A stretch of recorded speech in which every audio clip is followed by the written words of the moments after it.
PJ Gubernur Sumsel hadiri MOU Agarward World Gallery Singapura dan PT Gotama Arif Shah Estate.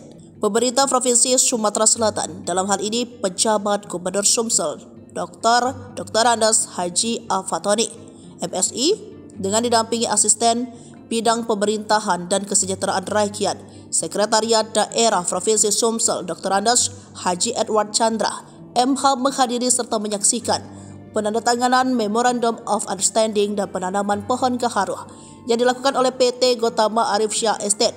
Pejabat Gubernur Sumsel ini sendiri hadir dalam rangka kegiatan atau acara pelestarian pohon gaharu sebagai ikon dan pembangunan menjadi komoditi unggulan baru Sumsel. Dan kegiatan ini sendiri dipusatkan di lokasi pembibitan PT Gotama Arif Shah Estate yang beralamat Palembang Betum, kilometer KM 35, Desa Langkan, Kabupaten Banyuasin, Provinsi Sumatera Selatan.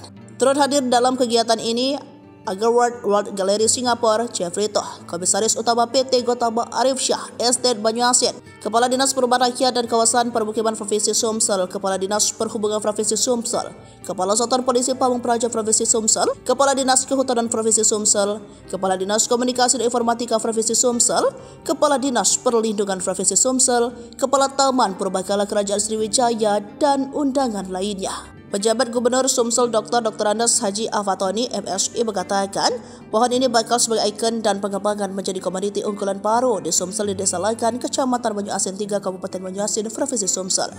Sementara menurut Komisaris Owner Agarward World Gallery Singapura, Jeffrey Toh, pihaknya bekerjasama dengan PT Gotama Arif Shah Estate karena tertarik dengan gaharu. Dengan sentuhan teknologi, pohon gaharu ini bisa menjadi produk ekonomi khas baru sehingga turut membantu perekonomian rakyat. Begitu juga disampaikan Komisaris PT Gotama Arif Shah Estate Banyuasin Hasanuddin Sigalingging, di mana kegiatan hari ini adalah kegiatan tentang komoditi tanaman yang ada di Provinsi Sumsel. Dan tanaman itu namanya adalah pohon gaharu. Menurutnya tanaman pohon gaharu itu cukup tumbuh bagus di Sumsel. Bahkan pohon gaharu diklaim sudah ada semenjak zaman Kerajaan Sriwijaya. Dan banyak yang bisa dimanfaatkan dari pohon gaharu. Oleh karena itu dengan launching pada hari ini, masyarakat dan seluruh pihak yang ada di Sumsel akan bersama-sama menanam pohon gaharu dan ini akan menjadi ikon Sumatera. Pohon gaharu hias Sumatera Selatan. Sungai Musi, Sumatera Selatan, Ampera, Sumatera Selatan, Pempek, Sumatera Selatan, Songket, Sumatera Selatan. Jadi kita akan buat sesuatu yang produktif yang bermanfaat bagi masyarakat dan untuk Sumatera Selatan. Terima kasih.